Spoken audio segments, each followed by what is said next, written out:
بسم الله الرحمن الرحيم فذكر إن نفعت الذكرى. السلام عليكم ورحمة الله وبركاته. بسم الله الرحمن الرحيم. إن الحمد لله نحمده ونستعينه ونستغفره ونعوذ بالله من شرور أنفسنا ومن سيئات أعمالنا.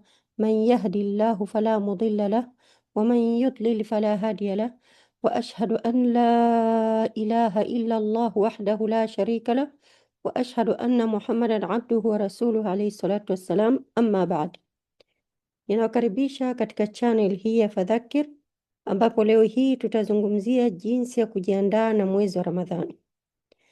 Kama tujuavyo kuwa funga ni faradhi, nayo ni faradhi kubwa na ni miongoni mwa nguzo za Kiislamu. Kwa sababu ya nafasi yake kubwa, cheo chake cha juu na daraja lake tukufu, Allah Subhanahu wa Ta'ala ameufanya mwezi huu wa Shaabani kuwa kama utangulizi na maandalizi na kama njia ya kujitayarisha kuingia mwezi wa Ramadhani. Na hilo ni kwa kuwa Mtume sallallahu alaihi wasallam alikuwa akifunga sana katika mwezi wa Shaabani. Kuna hadithi nyingi zinazoonyesha maandalizi ya Mtume sallallahu alaihi wasallam kuukaribisha mwezi mtukufu wa Ramadhani kuanzia Shaabani. Kwa sababu hiyo, baadhi ya maulamaa wameifananisha Shaabani, yani mwezi wa Shaabani, kwa mwezi wa Ramadhani kama sunna, yani ibada za ziada, kama vile sunna za kabla ya faradhi katika sala, kwa maana sala zina sunna za kabla na baada. Hivyo hivyo mwezi wa Shaabani ni kama sunna za kabla, na kufunga siku 6 za Shawwal ni kama sunna za baada. Na bila shaka sunna za kabla zina fadhila ya kufanya moyo kujiandaa katika ibada na kujikurubisha kwa Allah Subhanahu wa Ta'ala.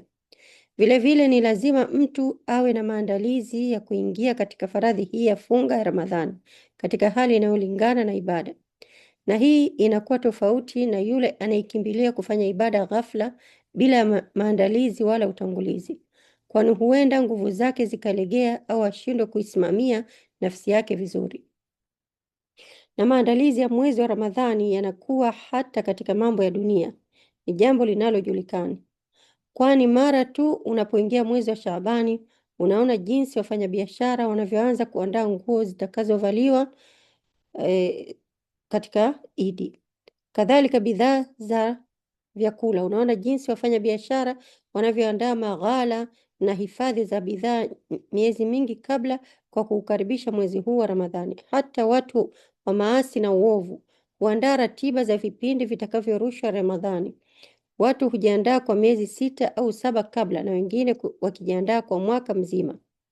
Basi ni jambo linalostahiki zaidi kwa yule anayempenda Allah na anayejua kuwa fadhila ya funga ni katika daraja na cheo cha juu kabisa, awe na juhudi ya kuitanguliza Ramadhani kwa maandalizi muhimu, maandalizi ya kiroho, kielimu, kivitendo na kutafakari, ili apate kile atakachokipata katika ibada hii tukufu na adhimu.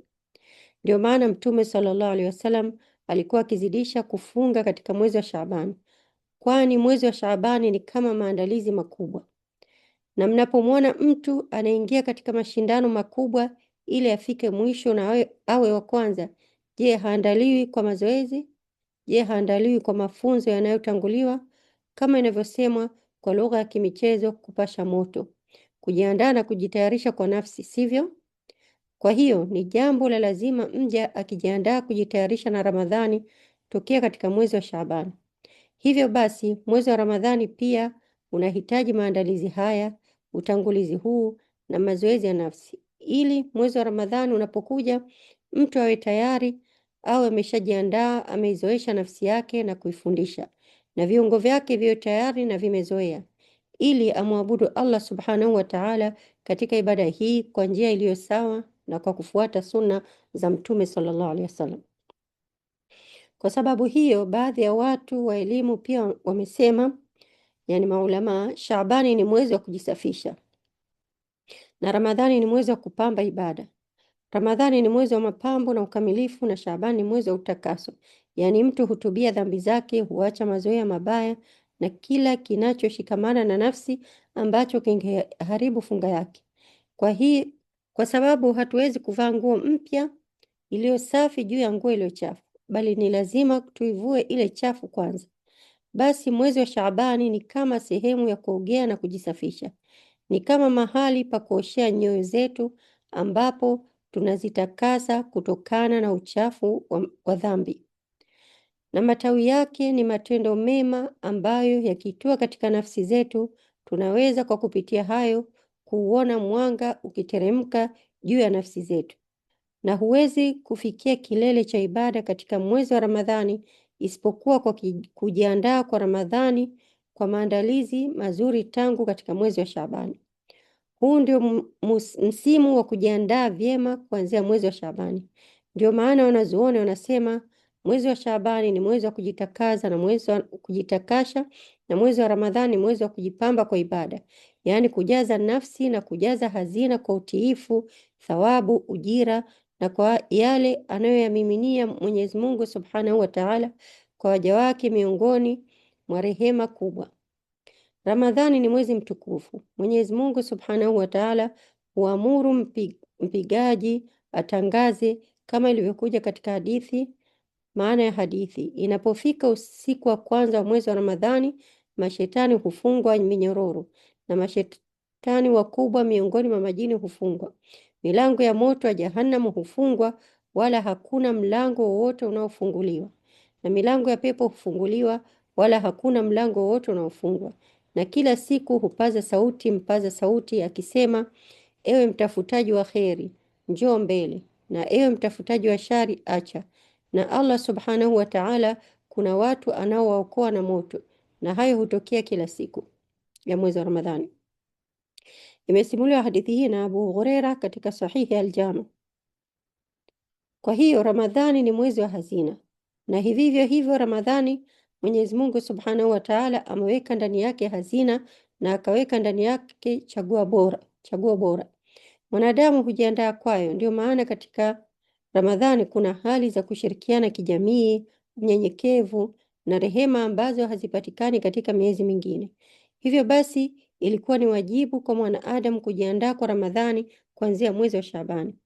Swali muhimu: mtu akiuliza kwa nini tunajishughulisha na ibada na kuzisafisha nafsi zetu kuanzia mwezi wa Shaabani kwa ajili ya Ramadhani, sababu za kujiandaa kwa ibada na kuisafisha nafsi kuanzia Shaabani kwa ajili ya Ramadhani ni hizi.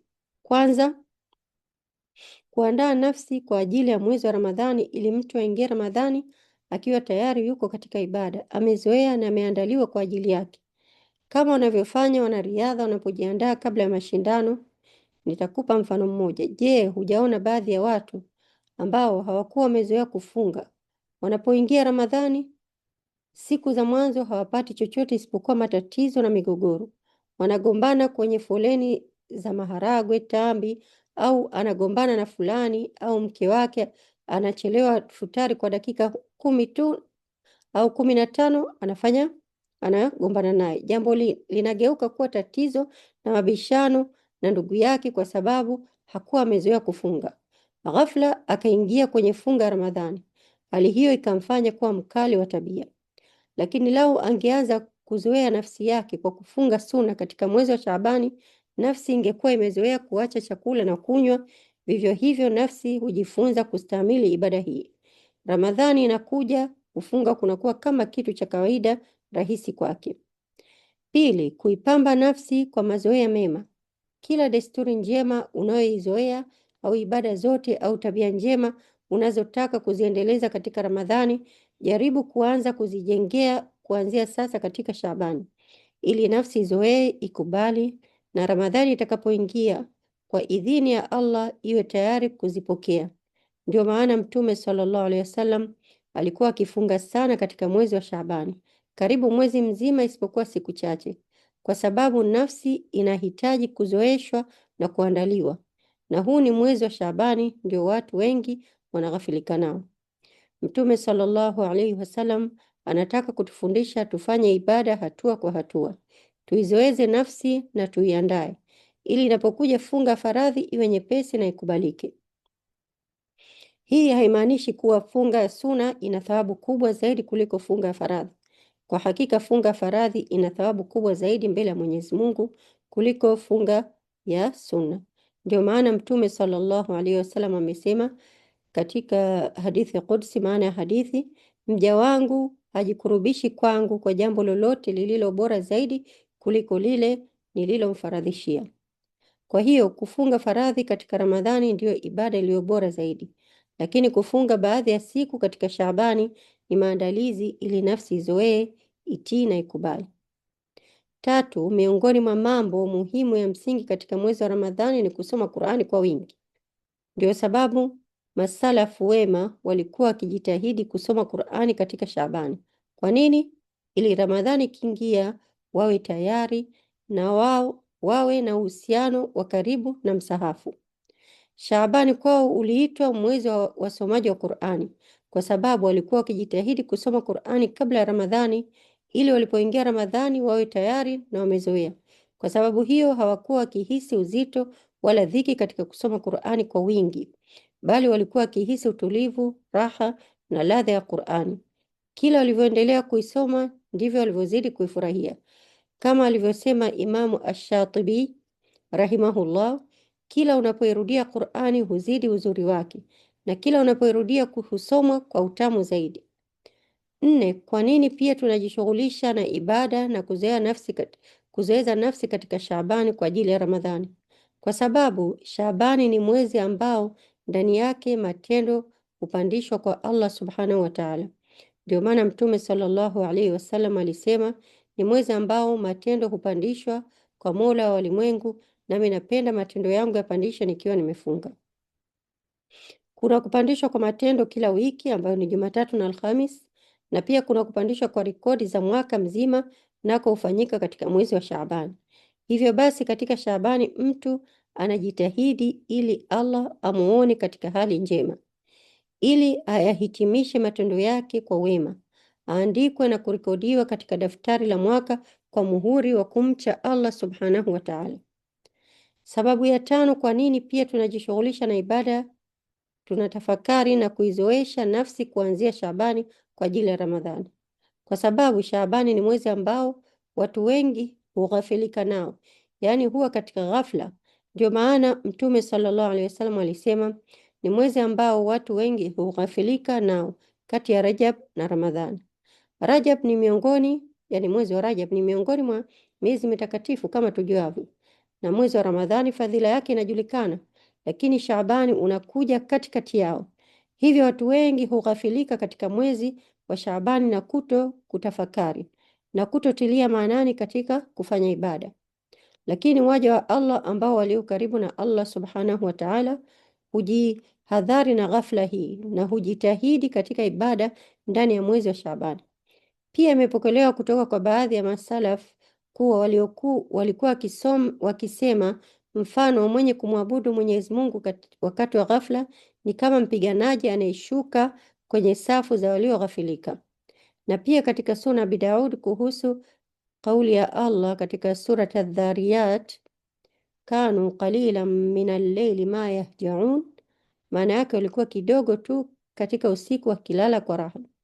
Ilipoteremka aya hii, kulikuwa na watu waliokuwa wakisali kati ya magharibi na isha, kwa kuwa wakati huo ni wakati wa ghafla, yani watu hughafilika wakati huo. Ni wakati mfupi na mwepesi ambao ghafla huongezekana ndani yake. Maana inayokusudia hapa ni kuitumia vyema nyakati za ghafla. Watu wengi miongoni mwa salafu wema walikuwa wakijitahidi kati ya magharibi na isha kwa kusali sana, kumwabudu Mwenyezi Mungu Subhanahu wa Ta'ala, kwa sababu ni wakati mgumu kwa nafsi, kwani kwa tabia yake mwanadamu huelekea mwili wake na mambo ya dunia, na kwa tabia yake hupenda kuiga kile anachokiona. Hivyo basi mwanadamu anapojitenga na ghafla ya watu kwa wakati huo na kumkurubia Mola wake Subhanahu wa Ta'ala, yani kumrudia Mola wake Subhanahu wa Ta'ala, basi bila shaka ana daraja kubwa mbele ya Mwenyezi Mungu Subhanahu wa Ta'ala. Na katika kila nyakati za ghafla, mtu anayejitenga kwa kufanya ibada ana cheo kikubwa. Hili ndilo alilolitaja Ibn Rajab rahimahullah katika kitabu cha Lataiful Ma'arif. aliposema huenda Allah subhanahu wa ta'ala akaondoa msiba kwa watu kwa sababu ya ibada ya mmoja miongoni mwa waja wake. Yaani, lau Mwenyezi Mungu angekadiria msiba kushuka juu ya watu, lakini kukawa na mja katika wao wakati huo aliyekadiriwa akawa akimwabudu Mwenyezi Mungu subhanahu wa ta'ala, basi kwa sababu ya mja huyo Mwenyezi Mungu anaweza kuwaondolea watu msiba huo ungeweza kuwafikia. Ndio maana baadhi ya masalafu walisema mwenye kumkumbuka Mwenyezi Mungu miongoni mwa walioghafilika ni kama mtu anayejilinda kundi lililoshindwa. Laiti asingekuwapo watu wangekuwa katika ghafla kabisa. Lakini maana hii si kwamba mtu ajione bora kuliko watu au ajivunie kwa wingi wa ibada yake katika mwezi wa Shaabani. Hapana, wala haimaanishi ajione yeye ni bora kuliko watu au aone watu kuwa duni. Hapana kabisa, bali ajue kuwa chochote kinachotokea kwa vitendo vya mtu ni kheri, bali atazame fadhila za Mwenyezi Mungu juu yake, kwamba amempa taufiki ya kufanya ibada, amempa taufiki ya kusimama katika ibada katika mwezi wa Shaaban, na amempa taufiki ya kufunga na kusoma Qur'ani kwa wingi wakati wengine wako katika ghafla au wameghafilika. Sasa tuangalie ni zipi ibada muhimu zaidi kuzifanya katika mwezi wa Shaaban. Baada ya utangulizi na sababu hizi zote, mtu anaweza kuuliza ni vitendo vipi muhimu zaidi katika mwezi wa Shaaban? Kwa kuwa Shaaban ni mwezi wa kuandaa, kufundisha na kujiandaa kwa ajili ya Ramadhani, tunasema kwanza, kufunga kwa wingi.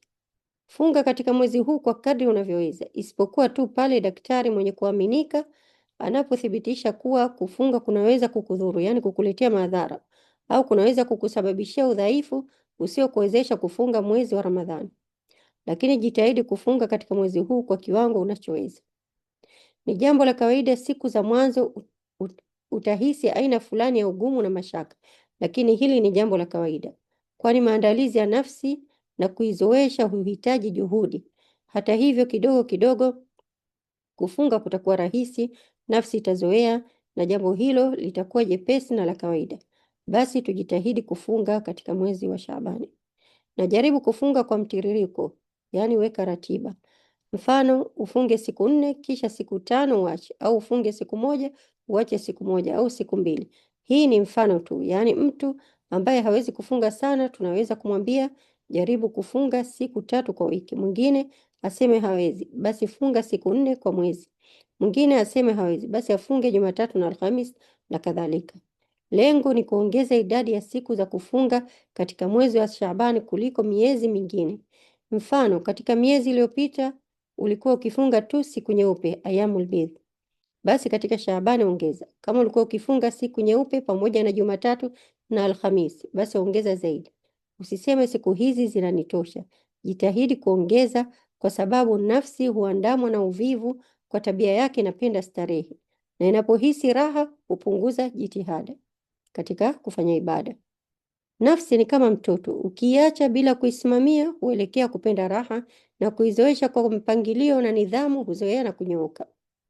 Tambihi muhimu, kuna hadithi ambayo inasema ikiingia nusu ya Shaabani msifunge mpaka Ramadhani ije.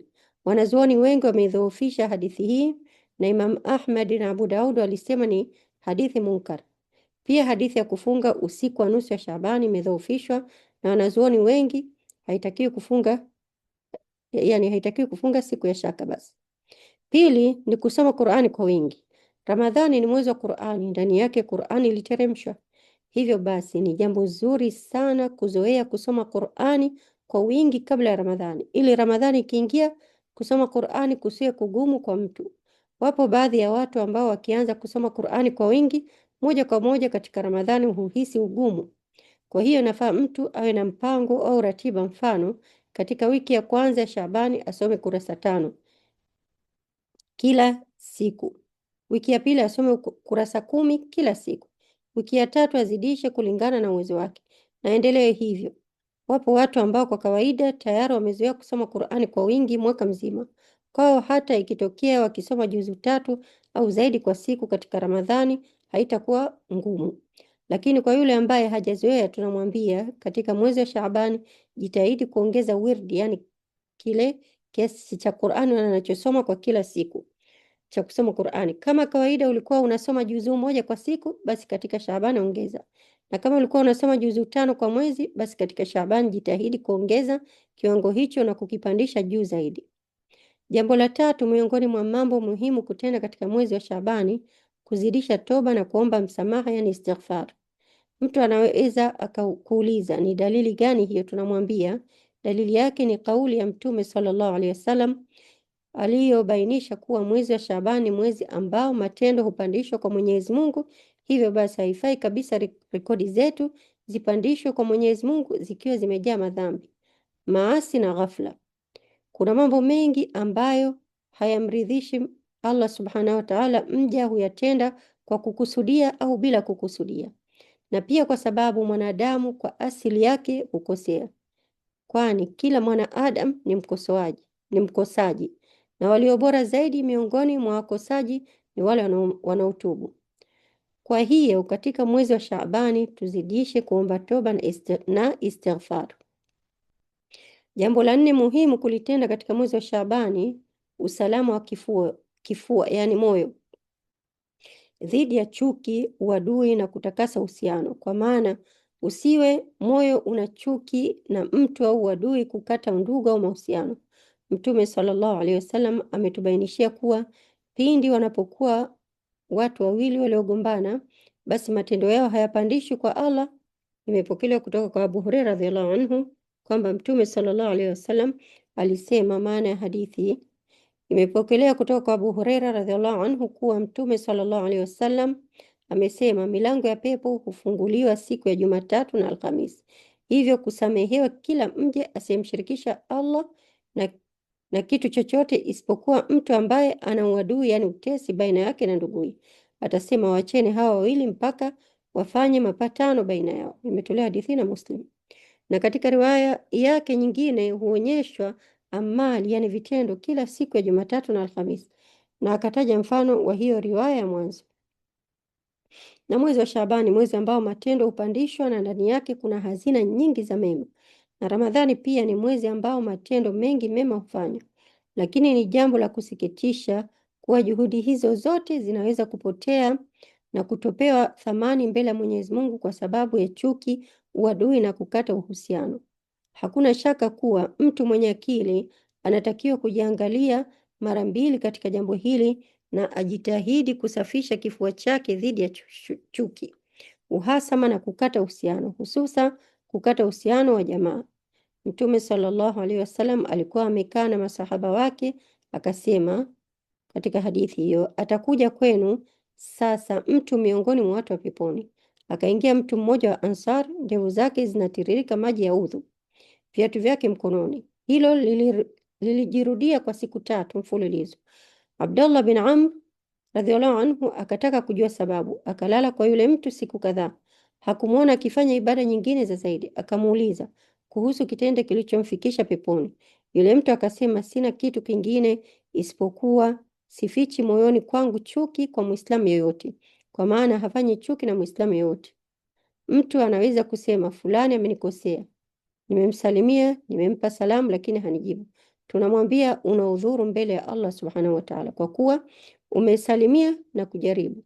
Kila unapokutana naye msalimie tena, kama ilivyokuja katika hadithi sahihi, mbora wenu ni yule anayeanza kutoa salamu. Na baadhi ya masalafu walisema salamu hukata uhasama, basi ukitoa salamu inatosha. Na ikiwa utaweza kufanya zaidi ya hapo, hasa katika kuunganisha undugu wa jamaa, basi hilo ni jambo muhimu sana. Jambo la 5 na la mwisho ni kuzidisha dua ili Allah subhanahu wa ta'ala tufikishe Ramadhani na tujaliwe tuwe miongoni mwa waliofanikiwa, kwa sababu watu wengi hawajaliwi na kufikia Ramadhani, huenda kwa sababu ya maradhi, yani ugonjwa au ajali au kifo cha ghafla katika mwezi wa Shaabani. Hakuna yeyote kati yetu aliye na uhakika 100% kuwa atafika mwezi wa Ramadhani, lakini mja anatia nia, Allah akinijalia nikifika nitafunga kwa imani na kutarajia malipo, nitalisha waliofunga, nitasimama usiku kusali ili tuandikiwe thawabu kwa nia zetu. Jambo la mwisho na muhimu, mtu ajue kuanzia sasa kuwa ana siku chache tu za maandalizi. Hakuna kilichobaki isipokuwa Ramadhani, nao upita haraka. Haya ni masiku ya maandalizi, majukumu na vitendo vyema. Ni fursa kubwa ya kurejea kwa Allah subhanahu wa ta'ala, kujikusanya na kupunguza kushughulisha na mambo ya dunia. Basi anza kuanzia sasa kuweka mpango wa maisha yako, punguza kushughulishwa na dunia.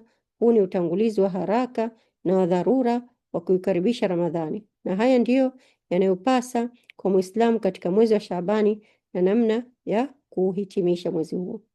Jambo muhimu, mtu lazima amjue adui yake katika mwezi wa Ramadhani, na adui huyu anaingia katika kila nyumba ya Muislamu, nayo ni si nyingine, ni simu ya mkononi. Jambo hili kila mtu analazimika kuwa nayo, simu ya mkononi. Huyu ni adui mkubwa katika mwezi wa Ramadhani ikiwa utatumia kwa makosa, na hata katika mwezi wa Shaabani, kwani ni mwezi wa kujiandaa. Kwa hiyo muhimu ni kudelete, yani kufuta mambo yasiyokuwa na maana ambayo yanaweza kukuharibia ibada zako na vitendo vyema utakavyovifanya katika mwezi wa Ramadhani.